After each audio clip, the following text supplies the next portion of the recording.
Құрылысшы қаланың тірегі, еңбектің иесі. Таңның атысынан күннің батысына дейін тынымсыз еңбек.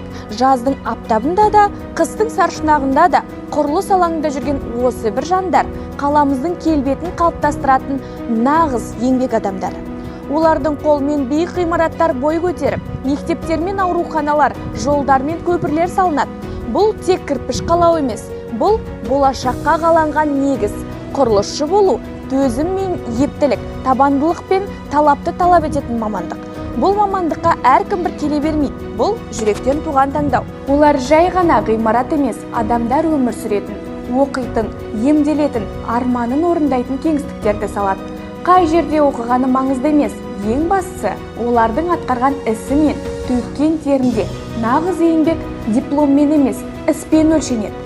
Құрылысшылар үнсіз батырлар. Олар туралы көп айтылмайды, бірақ олардың еңбегі әр қабырғада, әр еденде, әр төбеде көрініс табады. Қоғамның дамуына қосқан үлесі өлшеусіз.